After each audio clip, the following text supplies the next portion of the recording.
Everyone welcome back to the channel. आज मैं cover कराने वाली हूँ डीबीएमएस की यूनिट 1। भाई यूनिट 1 करने से पहले मैं आपको एक बात बोलना चाहती हूँ। आप लोग कमेंट करते हो नेक्स्ट वीडियो लाओ, नेक्स्ट वीडियो लाओ, नेक्स्ट वीडियो मतलब दूसरी यूनिट की वीडियो चाहिए। भाई इस चैनल को शेयर और सब्सक्राइब भी तो कर दिया करो, थोड़ा रिस्पॉन्स भी दिया करो कमेंट में, ताकि मेरे को मोटिवेशन बनी रहे। आप लोग नेक्स्ट वीडियोस तो मांगते हो लेकिन कुछ अच्छा रिस्पॉन्स आप नहीं इतना प्रोवाइड करते, मेरे मोटिवेशन चली जाती है आगे की वीडियोस लाने के लिए। ठीक है, आपका एग्ज़ाम है, एग्ज़ाम की वज़ह से मैं आपकी वीडियो लेकर आई हूँ, वरना मेरा बिल्कुल मन नहीं कर रहा था इस वीडियो को लाने का। सो प्लीज़, प्लीज़, प्लीज़ अगर आपको डा के लेक्चर्स चाहिए एग्ज़ाम से पहले तो भाई सब्सक्राइबर बढ़वाओ, व्यूज़ बढ़वाओ। अगर आपको अच्छा लग रहा है, तो फिर प्लीज़ करो, कोऑपरेट करो मेरे साथ। तो पहला टॉपिक हमारा आता है डेटा। डेटा क्या है हमारे डीबीएमएस में? ये हमारा एक कलेक्शन है रॉज़, फैक्ट्स और फिगर्स का। मतलब अगर कोई भी हमारे पास इन्फॉर्मेशन है, मतलब जितनी भी हमारी पास चीज़ें हैं जिससे भी हम इन्फॉर्मेशन निकाल सकते हैं, कोई रॉ, कोई फैक्ट है, कोई फिगर है, उसे हम बोलते हैं डेटा। जिसे हम स्टोर कर सकते हैं, ऑर्गेनाइज़ कर सकते हैं, मैनेज कर सकते हैं ईज़िली। मतलब कुछ ऐसी चीज़ जिसे हम कहीं भी स्टोर कर सकते हैं, फैक्ट्स और फिगर्स की फॉर्म में है, और उसे बाद में मतलब उसे प्रोसेस करके एक मीनिंगफुल इन्फॉर्मेशन हम निकाल सकते हैं। तो डेटा का मतलब क्या होता है? डेटाबेस में डेटा हमारे रॉ फैक्ट्स होते हैं। रॉ फैक्ट्स मतलब हमारे डेटा कुछ भी हो सकता है, कोई नंबर भी हो सकता है, किसी नंबर को हम डेटा बोल सकते हैं, कुछ टेक्स्ट हो सकता है, कुछ डेट्स हो सकते हैं, कुछ इमेजेस हो सकते हैं। स्टोर्ड सिस्टमैटिकली का मतलब क्या है कि जो डेटा हमारे पास होता है हम उसे इजीली अपडेट कर सकते हैं, हम उसे फेच कर सकते हैं, सर्च कर सकते हैं। परसिस्टेंट का मतलब क्या होता है? That it remain stored even after system is shut down. मतलब कि डेटा हमारा वैसे का वैसा बना रहेगा, अगर सिस्टम बंद भी हो गया तब भी उसमें कोई दिक्कत नहीं आने वाली। अब टाइप्स ऑफ डेटा कौन-कौन से होते हैं? हमारे पास 2 तरीके के डेटा होते हैं। पहला तो स्ट्रक्चर्ड डेटा, दूसरा अनस्ट्रक्चर्ड डेटा। देखो स्ट्रक्चर से ही पता चल रहा है कि उसका एक फिक्स फॉर्मेट है, तो डेटा जो हमारा फिक्स्ड फॉर्मेट में ऑर्गेनाइज होता है उसे हम बोलते हैं स्ट्रक्चर्ड डेटा। मतलब यूजुअली ये हमारा टेबल्स की फॉर्म में होता है, जिसके अंदर रोज़ होते हैं, कॉलम्स होते हैं। मतलब अगर किसी डेटा को हम टेबल की फॉर्म में स्टोर कर रहे हैं तो मतलब वो प्रॉपर स्ट्रक्चर्ड डेटा है। अनस्ट्रक्चर्ड डेटा की बात करें तो ये हमारा डेटा टेबल्स की फॉर्मेट में नहीं होता। यहाँ पर डेटा तो है हमारे पास, लेकिन वो एक प्रॉपर प्रीडिफाइंड फंक्शन में नहीं है, उसका एक प्रॉपर स्ट्रक्चर नहीं है। जैसे कि हमारी ईमेल्स हो गई, ईमेल्स होती हैं। ईमेल में हमें डेटा मिलता है लेकिन एक प्रॉपर स्ट्रक्चर में नहीं होता, हमें वो पूरा रीड करना पड़ता है। लेकिन अगर वो ये चीज़ इन्फॉर्मेशन कोई टेबल की फॉर्मेट में हो तो वो बहुत ईज़िली फेच हो सकती है।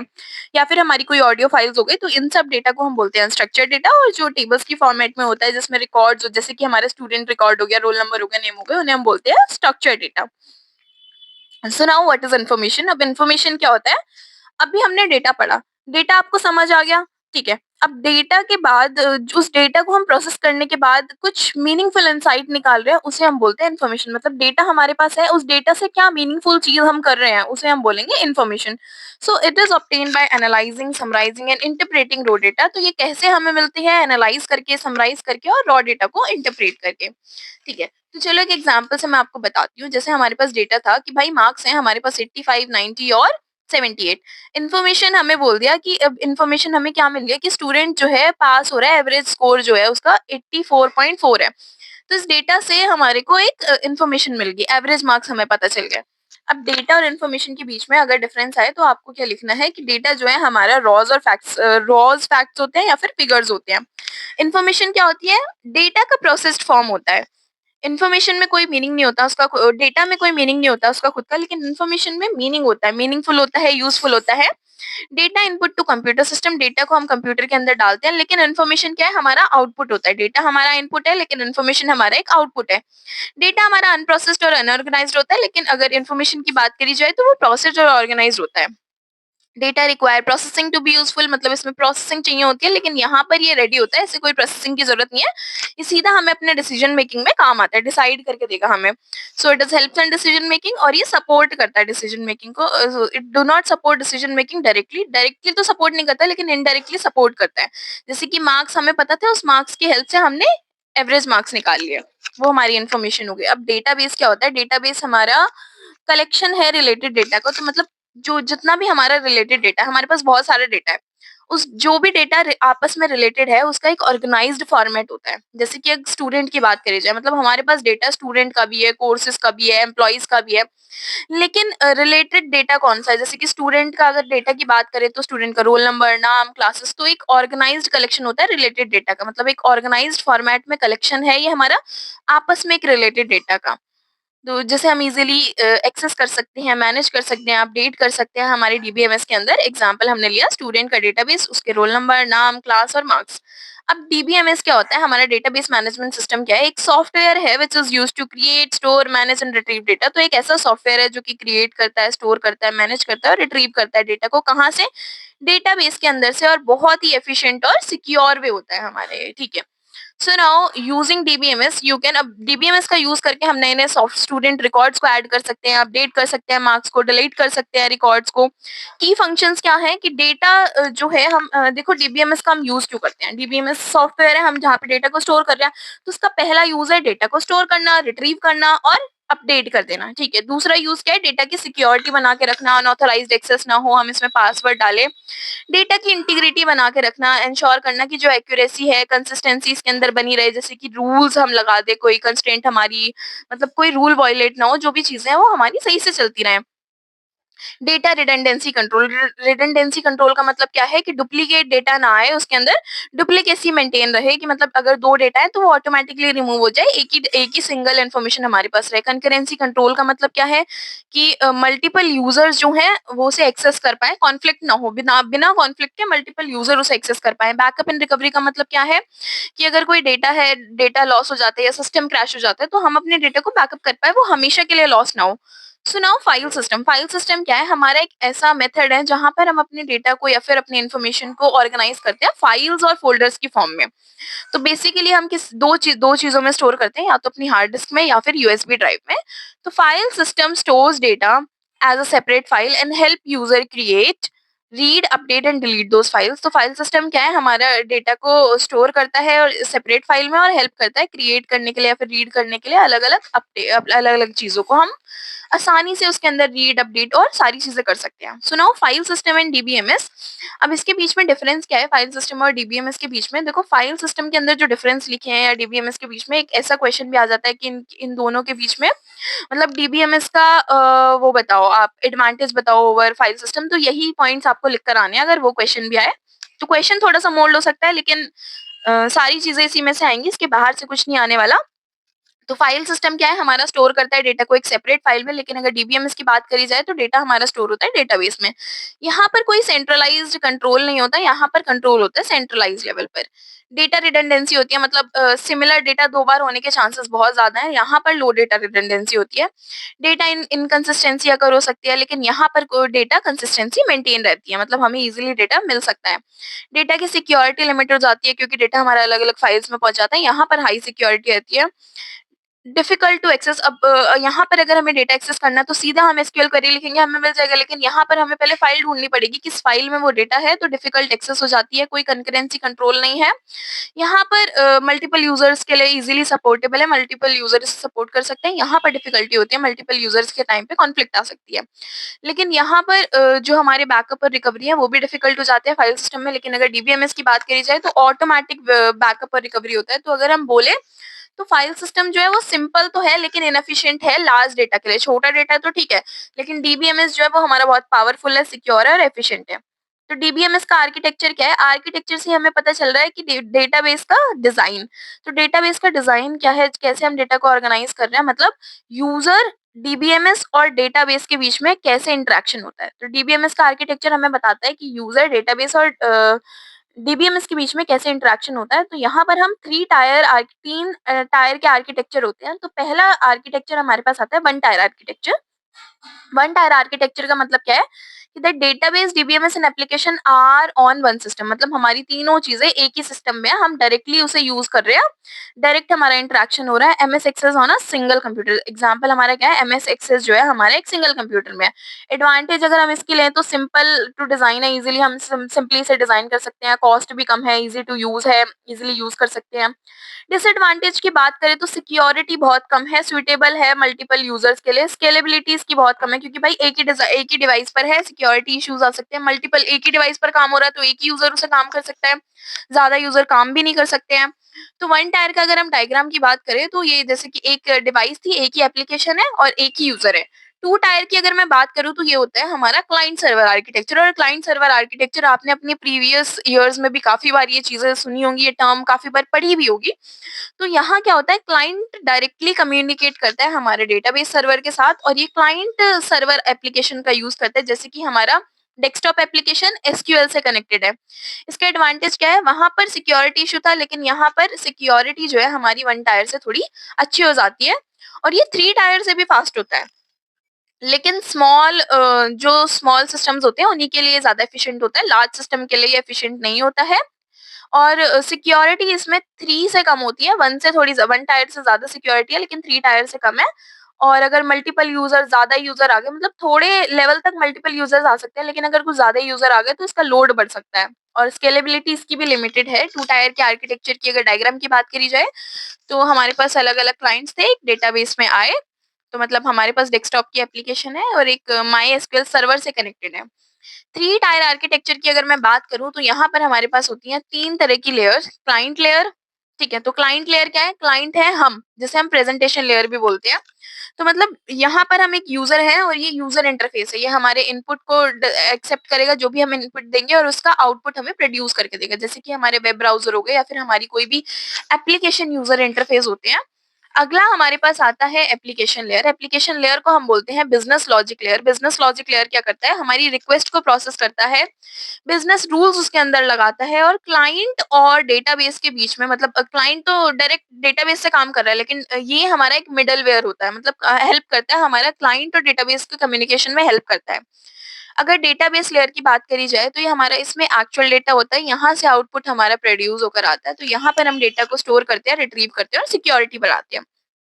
तो थ्री टायर का एडवांटेज क्या है कि सिक्योरिटी बहुत हाई होती है, स्केलेबिलिटी इसकी बहुत अच्छी होती है। वहां पर इश्यूज आ रहे थे सिक्योरिटी वन टायर और टू टायर में, सिक्योरिटी और स्केलेबिलिटी के, तो यहाँ पर दोनों चीजें बहुत अच्छी हैं।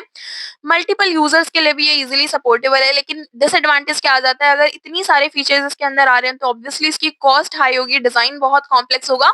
और अगर डिजाइन कॉम्प्लेक्स है तो नॉर्मल पीपल इसे यूज कर ही नहीं सकते हैं, स्किल्ड प्रोफेशनल्स हमें चाहिए होंगे, तो स्किल्ड प्रोफेशनल्स चाहिए होते हैं। तो ये हमारा एक क्लाइंट है। क्लाइंट के बाद हमारा एप्लीकेशन सर्वर आ जाता है, जो इन दोनों के बीच में एक मिडल लेयर की तरह काम करता है। फिर हमारा डेटाबेस आ गया।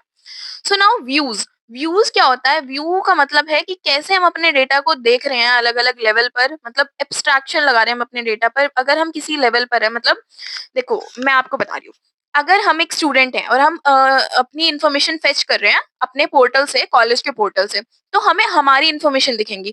लेकिन कॉलेज का जो पोर्टल है उसमें टीचर्स की भी इंफॉर्मेशन होती है, स्टूडेंट्स की भी इंफॉर्मेशन होती है, पूरी फैकल्टी की इंफॉर्मेशन है, कॉलेज के इंफ्रास्ट्रक्चर की इंफॉर्मेशन है, लेकिन वो हमें वही चीज दिखाता है जो हम देखना चाहते हैं, जिस लेवल पर हैं। अगर हम फैकल्टी लेवल पर हैं तो हम स्टूडेंट्स को भी फेच कर सकते हैं, फैकल्टी को भी फेच कर सकते हैं, लेकिन अगर हम स्टूडेंट हैं तो सिर्फ स्टूडेंट को ही फेच कर सकते हैं। तो ये लेवल ऑफ एब्स्ट्रैक्शन लगा देता है, मतलब एक लेवल का इंसान उसी लेवल की चीजें देख सके जो उसके हक में है, दूसरी चीजें वो ना देख सके। तो पहला हमारा आता है एक्सटर्नल लेवल, जिसे हम व्यू लेवल या फिर यूजर लेवल भी बोलते हैं। तो इसका पर्पस क्या है कि यूजर को उसकी स्पेसिफिक व्यू दिखाओ, डेटा की सिक्योरिटी बनी रहे, मतलब जो चीज वो देखना चाहता है सिर्फ वही दिखाओ, फालतू की चीजें मत दिखाओ। इससे डेटा की सिक्योरिटी बनी रहेगी, एक्स्ट्रा इन्फॉर्मेशन उसके पास नहीं जाएगी, जितना उसे चाहिए उतना ही उसे मिलेगा।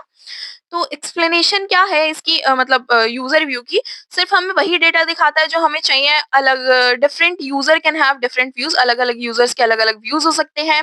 सेंसिटिव डेटा को हाइड करता है, अननेसेसरी डेटा को हाइड करता है। एग्जाम्पल जैसे कि स्टूडेंट ने मार्क्स देखे। कॉन्सेप्चुअल लेवल या फिर लॉजिकल लेवल की मैं बात करूं तो इसका पर्पस क्या होता है, defines the logical structure of the entire database. पूरे डेटाबेस का लॉजिकल स्ट्रक्चर बताता है, जैसे कि कहाँ डेटा स्टोर होगा, कैसे डेटा स्टोर है, दोनों अगर अलग अलग दो टेबल्स हैं तो उनके बीच में क्या रिलेशनशिप है। लॉजिक से मतलब है उसका स्ट्रक्चर कैसा है, अगर कोई टेबल है तो उस टेबल का स्ट्रक्चर कैसा है।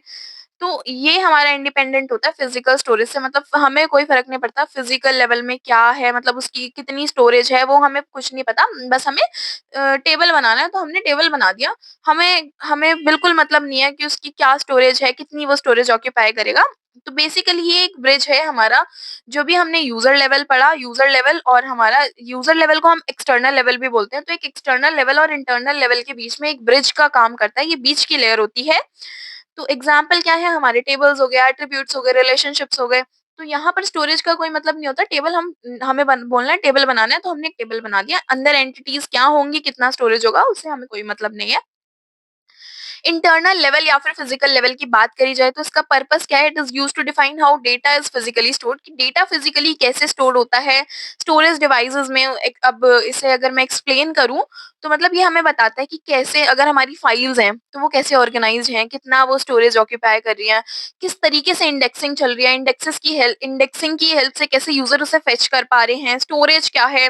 तो ये फोकस करता है बेसिकली कैसे परफॉर्मेंस चल रही है, कितना स्पेस यूटिलाइज हो रहा है, और पूरा हिडन होता है, मतलब पूरी हमें अगर हम कुछ भी काम कर रहे हैं क्या हमें उसकी स्टोरेज दिखती है, क्या हमें दिखता है कि अगर हम कोई डेटा फेच कर रहे हैं, हम अपनी ही इन्फॉर्मेशन फेच कर रहे हैं अपनी स्टूडेंट पोर्टल से, तो हमें क्या उसमें स्टोरेज दिख रही है कि कितने स्टोरेज हमारे डेटा को ऑक्यूपाई करने में लगी, कितनी इसमें राम लगी, कितनी इसमें जितनी भी चीजें लगी वो कितनी लगी, कुछ नहीं दिखता हमें, तो ये कम्प्लीटली हिडन होता है यूजर से। एग्जाम्पल अगर मैं बोलूँ तो डिस्क ब्लॉक, इंडेक्सेस या फिर डेटा फाइल्स का।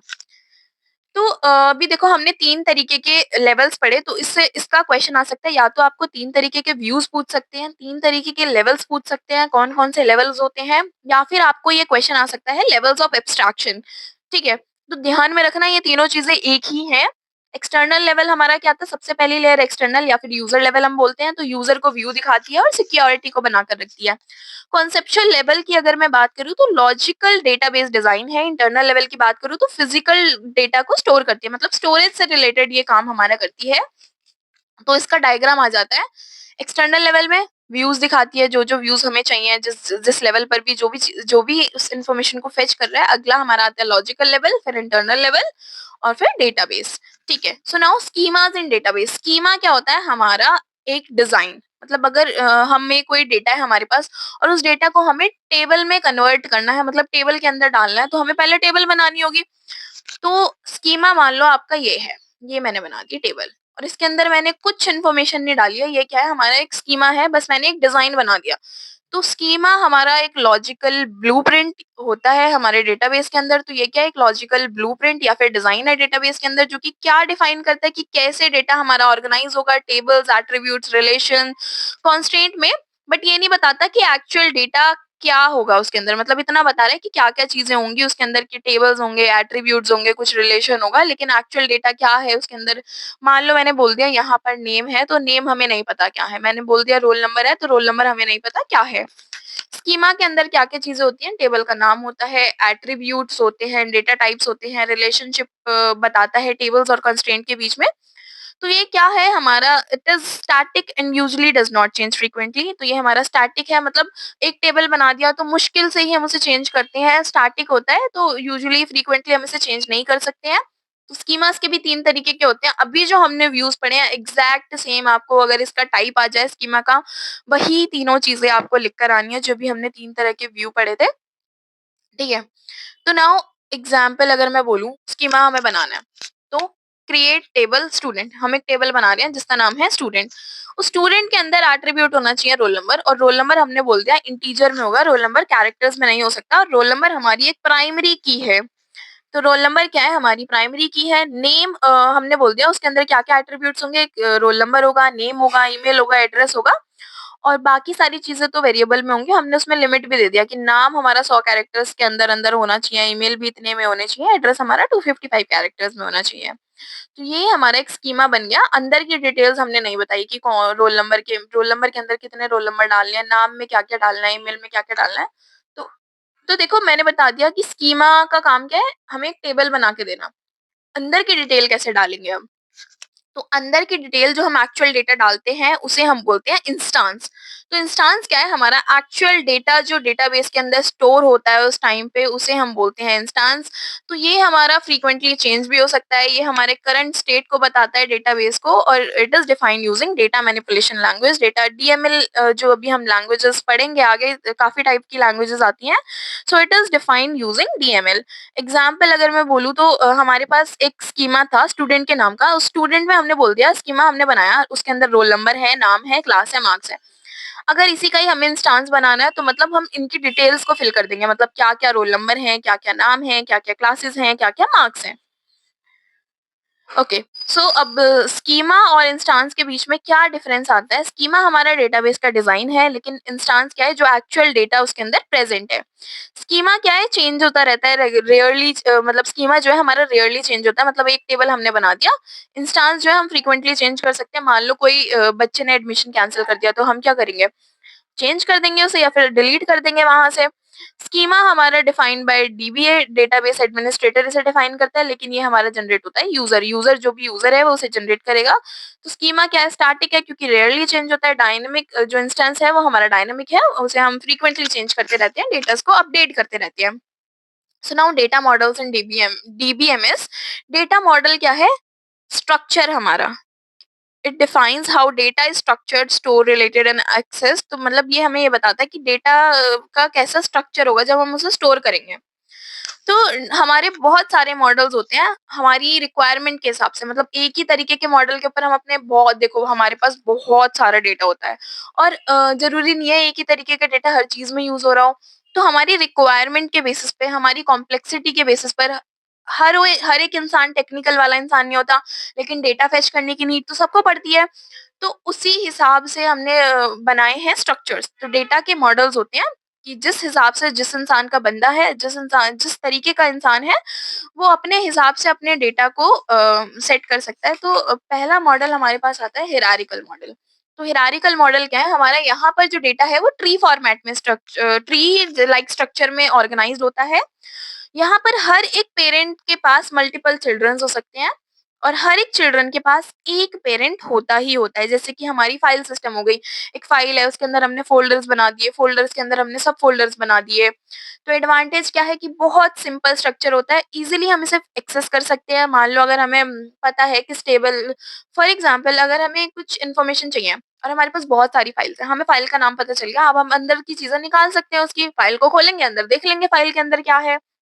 तो फास्ट डेटा एक्सेस है। डिसएडवांटेज क्या है कि यहाँ पर कोई मैनी टू मैनी रिलेशनशिप नहीं आता, एक सिंगल रिलेशनशिप है। मतलब अगर स्टूडेंट की बात करें, स्टूडेंट की फाइल है तो स्टूडेंट का ही डेटा होगा, उसमें रिलेशनशिप्स हम क्रिएट नहीं कर सकते। मतलब अगर एम्प्लॉय, स्टूडेंट और क्या नाम है आपका, कोर्स, अगर तीन चीजें हैं, तीन एंटिटी हैं, तो उन एंटिटी में मैनी टू मैनी रिलेशनशिप बहुत डिफिकल्ट हो जाएगा। तो यहाँ पर कोई मैनी टू मैनी रिलेशनशिप नहीं होता, मॉडिफिकेशन डिफिकल्ट हो जाती है। तो देखो हिरारिकल डेटा यहाँ पर मैंने लिया, एक रूट नोड थी।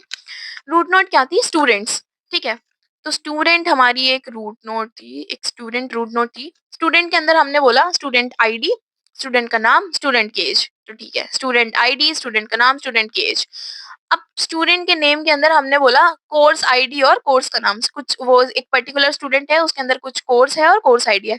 तो एक हिरारिकल वे में डेटा हमारा स्टोर्ड है। तो रूट नोड स्टूडेंट थे, स्टूडेंट के पास हमने फिर से सब डेटा बनाया, उनके कुछ चिल्ड्रंस बनाए, उन चिल्ड्रंस के फिर से कुछ सब डेटा बनाए, उनके भी चिल्ड्रंस हो गए। सो this is your hierarchical data. अगर यहाँ पर हमें अपडेट करना होगा तो वो अपडेट बहुत डिफिकल्ट हो जाएगा, क्योंकि फॉर एग्जाम्पल अगर हमें यहाँ पे चैतन्या में कोई वो करना है, आपको फॉर एग्जाम्पल थोड़ा सा हमें मॉडिफाई करना है, तो हम क्या करेंगे? भाई यहाँ पर अगर हम पूरा नाम बदल रहे हैं तो पूरी चीजें बदल गई उसकी, तो स्टूडेंट आईडी बदल गई, स्टूडेंट की एज बदल गई। अगर हम किसी और स्टूडेंट को यहाँ पर डालेंगे तो उसका कोर्स पूरा बदलना पड़ेगा, नीचे की चीजें बदलनी पड़ेंगे। तो यहाँ पर मॉडिफिकेशन जो है वो बहुत डिफिकल्ट हो जाती है। नेक्स्ट हमारा आता है network data model. Network data model क्या है? डेटा जो है हमारा वो ग्राफ की फॉर्म में ऑर्गेनाइज होता है। तो ये मेनी टू मेनी रिलेशनशिप को सपोर्ट करता है। रिकॉर्ड जो होते हैं हमारे वो कनेक्टेड होते हैं एक लिंक्स की फॉर्मेट में। एग्जांपल एम्प्लॉय हमारे काम कर रहे हैं मल्टीपल प्रोजेक्ट में। तो हिरारिकल में तो हम ट्री लाइक स्ट्रक्चर होता था, लेकिन नेटवर्क की बात करें तो यहाँ पर ग्राफ लाइक स्ट्रक्चर होता है। ग्राफ लाइक स्ट्रक्चर होता है तो many to many relationship easily हो सकता है। जैसे कि एम्प्लॉय हमारे बहुत सारे प्रोजेक्ट्स पर काम कर रहे हैं, तो हम लिंक कर सकते हैं, एक एम्प्लॉय इस प्रोजेक्ट पे भी काम कर रहा है, इस प्रोजेक्ट पर भी काम कर रहा है। एडवांटेज क्या है? बहुत ज्यादा फ्लेक्सिबल होता है हिरारिकल से और कॉम्प्लेक्स रिलेशनशिप को सपोर्ट करता है, क्योंकि अगर एक एम्प्लॉय बहुत सारे प्रोजेक्ट्स पर काम कर रहा है तो कॉम्प्लेक्स रिलेशनशिप को तो सपोर्ट कर ही रहा है। डिसएडवांटेज क्या है कि बहुत कॉम्प्लेक्स हो जाता है design, difficult to maintain, difficult हो जाता है, मेंटेन हम नहीं कर पाते हैं इजिली। तो हमारे पास एक प्रोजेक्ट है, प्रोजेक्ट 1 और प्रोजेक्ट 2। तो हमने बोल दिया भाई, रिलेशनशिप दिखा दी कि एक प्रोजेक्ट हमारे डिपार्टमेंट ए में भी चल रहा है, डिपार्टमेंट बी में भी चल रहा है, डिपार्टमेंट सी वाले भी उस पर काम कर रहे हैं। प्रोजेक्ट जो 2 है उस पर डिपार्टमेंट बी वाले भी काम कर रहे हैं, डिपार्टमेंट सी वाले भी काम कर रहे हैं। अगला मॉडल आता है हमारे पास रिलेशनल मॉडल। रिलेशनल मॉडल क्या है? हमारी जो एसक्यूएल क्वेरीज, जो टेबल्स वगैरह हम पढ़ते हैं, उसे ही हम बोलते हैं रिलेशनल मॉडल। मतलब जो डेटा हमारा टेबल्स की फॉर्म में स्टोर होता है, यहाँ पर जो रोज होती हैं वो रिकॉर्ड्स बताती हैं और जो कॉलम्स होते हैं वो हमारे एट्रीब्यूट्स को बताते हैं। और रिलेशनशिप को एस्टेब्लिश करने के लिए हम यहाँ पर कीज का यूज करते हैं। एग्जाम्पल हमारे स्टूडेंट हो गया, कोर्स हो गया, मार्क्स हो गए, टेबल्स हो गए, ऐसा कुछ टेबल हमारे पास है। तो एडवांटेज क्या है? बहुत सिंपल होता है, फ्लेक्सिबल होता है, इजीली हम इसे यूज कर सकते हैं। अगर हमें एसक्यूएल क्वेरीज लिखनी आती है तो सिंपल एक क्वेरी लिखी हमने और इजीली हमारा डेटा फेच हो गया। हाई डेटा इंटीग्रिटी, डेटा की इंटीग्रिटी बहुत हाई होती है। डिसएडवांटेज क्या है कि स्लो होता है for very large and complex data. अगर बहुत बड़ा और कॉम्प्लेक्स डेटा है तो ये स्लो होता है। तो यहाँ पर अगर हमें कोई एग्जाम्पल बनाकर आना है, या तो आप कोई टेबल बना लो या फिर ऐसे कोई डायग्राम दिखा दो। एक एयरलाइन थी, एयरलाइन के अंदर फ्लाइट्स थी, फ्लाइट्स में कुछ पैसेंजर्स थे, पैसेंजर्स ने कुछ बुकिंग करी। सो this is your relational data. हमने आपस में अपनी चीजों को रिलेट करा, जैसे कि एयरलाइन थी, एयरलाइन में कुछ एयरलाइंस की फ्लाइट्स होती हैं, फ्लाइट्स में पैसेंजर्स होते हैं, पैसेंजर्स की बुकिंग्स होती हैं। सो नाउ नेक्स्ट मॉडल हमारे पास आता है object oriented model. Object oriented model क्या होता है कि डेटा जो है वो हमारा स्टोर्ड है, एक ऑब्जेक्ट की तरह कंबाइन करता है डेटा और मेथड को। ऑब्जेक्ट की बात हो रही है तो ऑब्वियसली इनहेरिटेंस और इनकैप्सुलेशन को सपोर्ट करेगा। तो ये कहाँ यूज होता है? हमारा मल्टीमीडिया डेटाबेस में यूज होता है। एडवांटेज क्या है कि कॉम्प्लेक्स डेटा टाइप्स को इजीली हैंडल कर सकता है। ऑब्जेक्ट है भाई, डेटाबेस को, डेटा टाइप्स को हैंडल नहीं करेगा तो किसे हैंडल करेगा? Matches object oriented programming, object oriented programming को मैच करता है। अगर इसकी डिसएडवांटेज की बात करूं तो ये बहुत कॉम्प्लेक्स है, less popular than relational model. हमारे रिलेशनल मॉडल से थोड़ा कम पॉपुलर है। तो देखो, पर्सन हमने बनाया अपना, हमारे पास एक पर्सन वाला इंफॉर्मेशन थी, पर्सन का कुछ नाम था और डेटाबेस था। तो उस पर्सन से हमने इनहेरिट करा, मतलब एक हमने स्टूडेंट टेबल बनाया। अब स्टूडेंट का क्या था? कुछ नाम था और डेट ऑफ बर्थ थी, लेकिन अब उसने एडमिशन ले लिया। एडमिशन लेने के बाद उसकी कुछ बन गई स्टूडेंट आईडी। तो उस स्टूडेंट ने पर्सन से क्या क्या चीजें इनहेरिट करी? अपना नाम और डेट ऑफ बर्थ इनहेरिट कर लिया वहां से। So this is known as your object oriented based model. अगला मॉडल हमारे पास आता है ईआर मॉडल, जिसे हम आगे बहुत इलेबोरेशन में पढ़ने वाले हैं। तो ये क्या यूज करता है? हमारी एंटिटीज, एट्रीब्यूट्स और रिलेशनशिप्स को यूज करता है। It is mainly use for database design, database design के लिए यूजफुल होता है, रिप्रेजेंट करता है ईआर डायग्राम को। एग्जांपल स्टूडेंट कोर्स रिलेशनशिप है आपका। अब एडवांटेजेस क्या है कि बहुत इजीली हम समझ सकते हैं, नॉन टेक्निकल यूजर भी इसे देख के बता सकता है कि भाई क्या चीज है ये। Helps in database design, database designing में हेल्प होता है। डिसएडवांटेज क्या है कि डायरेक्टली हम डेटा को स्टोर नहीं कर सकते और it must be converted to relational model. और एक बार अगर हमने ईआर मॉडल बना दिया तो उसे रिलेशनल मॉडल में हमें कन्वर्ट करना पड़ेगा। एग्जाम्पल क्या है? जैसे कि स्टूडेंट था, तो हमने बताया स्टूडेंट के पास स्टूडेंट आईडी थी, स्टूडेंट का नाम था, स्टूडेंट का एड्रेस था। तो स्टूडेंट हमारे स्टडी करते हैं किस कॉलेज में, तो उस कॉलेज की आईडी, कॉलेज का नाम। तो ये हमारा एक ईआर डायग्राम है, मतलब हमारी पूरे रिलेशनशिप को एक डायग्रामेटिक फॉर्म में हम बता रहे हैं, तो उसे हम बोलते हैं ईआर डायग्राम। सुनाओ, डेटाबेस लैंग्वेज। डेटाबेस लैंग्वेज क्या है? हमारी कुछ ऐसी लैंग्वेजेस जो कि डेटा को स्टोर, रिट्रीव, अपडेट करने में हेल्प करती हैं ताकि हम इजीली इंटरेक्ट कर पाए, मतलब यूजर जो है वो डेटाबेस के साथ इजीली इंटरेक्ट कर पाए। तो हमारे पास आती है कुछ तरीके की लैंग्वेज। तो पहली लैंग्वेज हमारे पास होती है डीडीएल। तो पहले पहले तो ये देख लो भाई, हमारे पास 5 तरीके की लैंग्वेज है, डीडीएल, डीएमएल, डीसीएल, डीक्यूएल और टीसीएल। डीएमएल के अंदर भी 2 तरीके के आते हैं, प्रोसीजरल और नॉन प्रोसीजरल। प्रोसीजरल और नॉन प्रोसीजरल को अच्छे से पढ़ लेना जब मैं पढ़ाऊँ, क्योंकि इसका क्वेश्चन पीवाईक्यूज में पूछ लिया गया है और डिफरेंस भी इसके बारे में पूछ लिया जाता है और ये लैंग्वेजेस भी आपसे पूछ ली जाती है। तो डीडीएल क्या है? हमारी डेटा डेफिनेशन लैंग्वेज है। डेटा डेफिनेशन लैंग्वेज क्या है?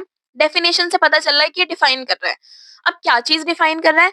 स्ट्रक्चर को बता रहा है। मतलब हमारा जो डेटा है, जो हम अपनी एंटिटीज को लिख रहे हैं, उसका जो स्ट्रक्चर है, जैसे मैंने अभी आपको बताया, जो स्कीमा का काम होता है वही वही इसका काम है कि डेटा को हमें स्ट्रक्चर को बनाना है। मतलब उसे हमें बताना है कि कितने क्या टेबल, किस नाम से टेबल बनानी है, उसके अंदर कितनी रोज होंगी, कितने कॉलम्स होंगे। तो एक स्ट्रक्चर हम बना रहे हैं basically. So it is use to create table, alter table structure. तो यहाँ पर ये किस लिए यूज होता है? टेबल को बनाने में, या फिर टेबल का स्ट्रक्चर हमें थोड़ा सा चेंज करना है, तो इसलिए हम यूज करते हैं डीडीएल। तो इसके अंदर आती हैं कुछ कमांड्स। तो देखो, अगर क्वेश्चन आए तो कमांड्स जरूर जरूर लिख कर आनी है। कमांड, पहली कमांड हमारे पास आती है क्रिएट।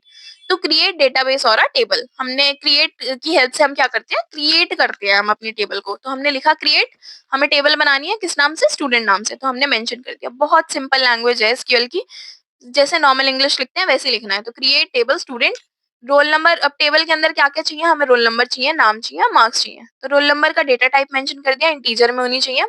नाम हमने बता दिया कि वो वेरिएबल कैरेक्टर होना चाहिए जिसमें कि सिर्फ 20 उसके अंदर कैरेक्टर्स होने चाहिए। मार्क्स क्या हमारे इंटीजर में होने चाहिए। तो ये हमारा टेबल बन जाएगा, ठीक है।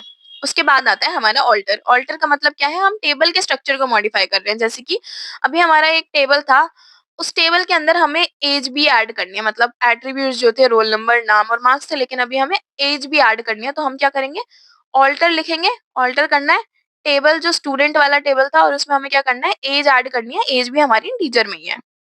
अगला आता है हमारा ड्रॉप। ड्रॉप का मतलब क्या है, डिलीट डेटाबेस और टेबल। अब हमारा जो डेटाबेस है या फिर टेबल है, पूरा टेबल को डिलीट कर दो। तो drop table student, student table पूरा उड़ जाएगा हमारा।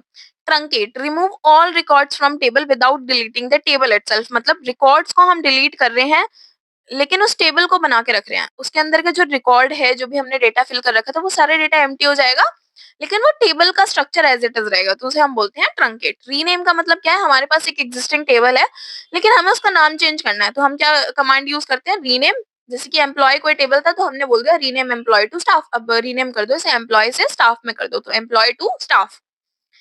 अगली लैंग्वेज हमारे पास आती है डीएमएल। तो डीएमएल क्या है, हमारी डेटा मैनिपुलेशन लैंग्वेज है, which is used to insert, update, delete data. Insert करने में, अपडेट करने में, डेटा को डिलीट करने में यूजफुल होती है। कमांड्स कौन कौन सी हम यूज करते हैं डीएमएल के अंदर, पहली कमांड हमारे पास आती है इंसर्ट, जो कि ऐड करती है नए नए रिकॉर्ड्स को। तो इंसर्ट क्या है, ऐड करती है न्यू रिकॉर्ड्स को। इंसर्ट इनटू स्टूडेंट वैल्यूज, जैसे कि एक स्टूडेंट था तो हमने बोल दिया कि इंसर्ट करना है किसके अंदर, स्टूडेंट के अंदर। एक स्टूडेंट टेबल है उसके अंदर इंसर्ट कर दो। तो किसके अंदर इंसर्ट करना है, इंसर्ट इनटू स्टूडेंट।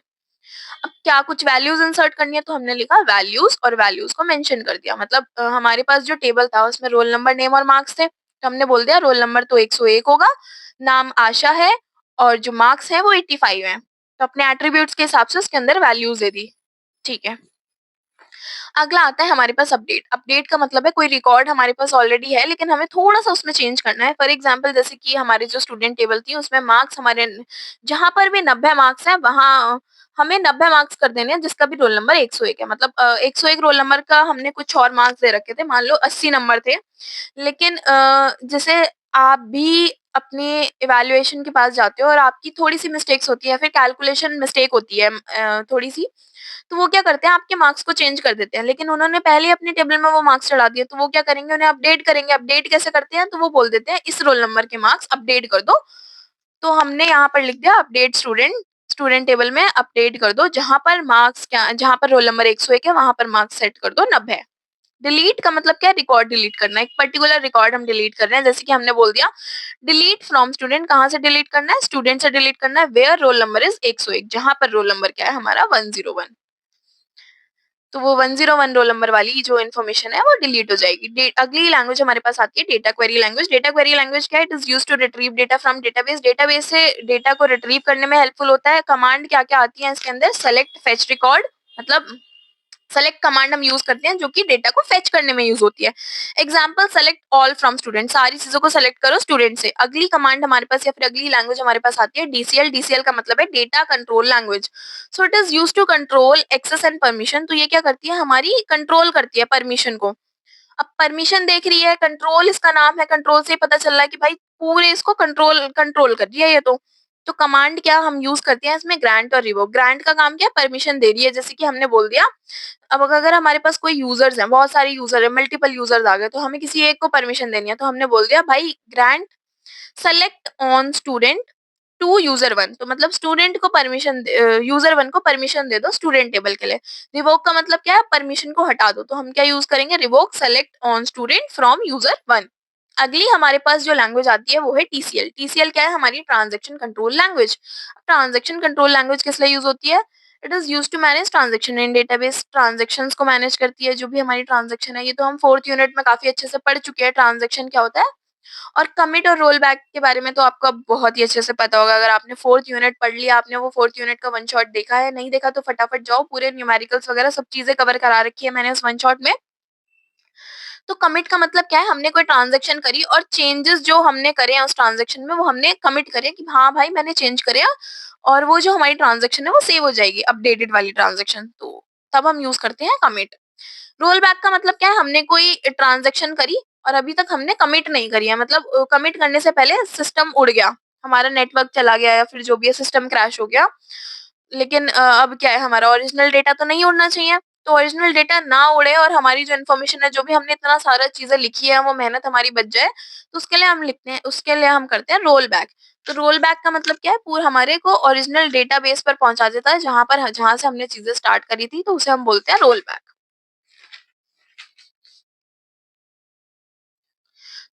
एक और कमांड इसके अंदर आती है सेव पॉइंट। सेव पॉइंट का मतलब क्या है, एक पॉइंट को सेट कर देता है कि अगर रोल बैक आया तो हमें किस पॉइंट से हमें रोल बैक करना है, अपनी पुरानी पोजीशन को कहाँ से लेके आना है। मतलब अगर हमने 4-5 लाइनें लिखी हैं ओरिजिनल हमारा जो डेटा था उसके बाद, तो एक सेव पॉइंट यहाँ पर बना लेगा कि अगर रोल बैक वाली कंडीशन आई तो हमें वापस इसी जगह पहुंचना है।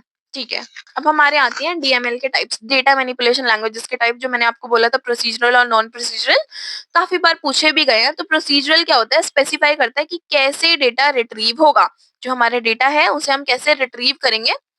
सो ये क्या बताता है कि what data is needed and how to get it step by step. तो पहले प्रोसीजरल हमें बताता है, प्रोसीजरल नाम प्रोसीजरल है, देखो नाम से चीजें याद रखना, अगर याद ना है तो नाम को एक बार रिकॉल करना।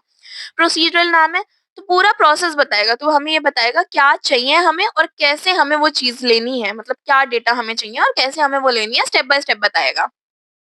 तो की पॉइंट्स क्या है इसके, यूजर डिफाइन करता है प्रोसीजर और उसके लॉजिक को। It requires knowledge of data access path, तो इसे नॉलेज भी चाहिए होती है, क्योंकि अगर ये पूरा प्रोसेस बताएगा तो इसे डेटा की नॉलेज भी पूरी की पूरी चाहिए। More control but more complex, बहुत ज्यादा कंट्रोलेबल होता है लेकिन कॉम्प्लेक्स भी बहुत ज्यादा होता है, क्योंकि अब सारी चीजें बताएगा तो कॉम्प्लेक्स तो होगा ही ऑब्वियसली। एग्जाम्पल क्या है, हमारा कोई भी रिलेशनल एल्जेब्रा हो गया।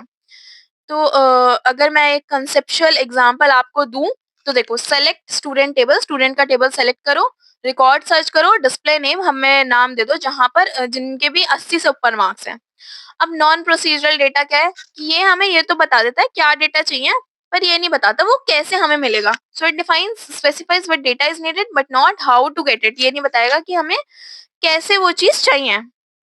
ठीक है, सो नाउ की पॉइंट्स क्या है इसके, सिंपल और यूजर फ्रेंडली है।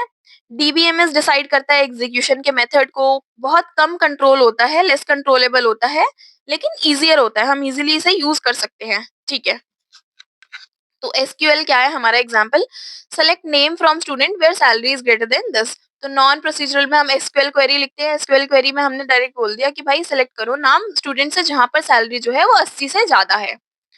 तो इसके बीच में डिफरेंस पूछ लिया जाता है, तो डिफरेंस क्या है, प्रोसीजरल में ये स्पेसिफाई करता है कि how to retrieve the data, कैसे हमें डेटा रिट्रीव करना है। नॉन प्रोसीजरल बताता है कि what data to be retrieve, कि क्या डेटा हमें रिट्रीव करना है। तो प्रोसीजरल जो है वो कॉम्प्लेक्स होता है, लेकिन नॉन प्रोसीजरल बहुत इजी होता है। प्रोसीजरल में प्रोग्रामिंग लैंग्वेज की जरूरत होती है, वहां पर हमें प्रोग्रामिंग लॉजिक की जरूरत होती है, वहां पर कोई लॉजिक की जरूरत नहीं होती, सिंपल एक एसक्यूएल क्वेरी लिख लो यहाँ पर, लेकिन हमें रिलेशनल अलजेब्रा की जरूरत होती है। प्रोसीजरल हमारा लेस यूजर फ्रेंडली होता है, लेकिन नॉन प्रोसीजरल जो है वो ज्यादा यूजर फ्रेंडली होता है। अब इंटरफेस क्या है हमारे डेटाबेस के अंदर, interface in a database is a medium through which user interact with database to store, retrieve, update and manage data without having internal database. तो देखो, इंटरफेस का मतलब क्या है, इंटरफेस से आपको साफ साफ समझ आता है कि बीच की चीज है, कोई एक मीडियम है। तो ये क्या है, हमारा एक मीडियम है थ्रू यूज, जहां से यूजर इंटरेक्ट करते हैं डेटाबेस के साथ, ताकि वो स्टोर कर पाए, रिट्रीव कर पाए, अपडेट कर पाए, मैनेज कर पाए, अपनी चीजों को हैंडल कर पाए, अपने डेटाबेस को।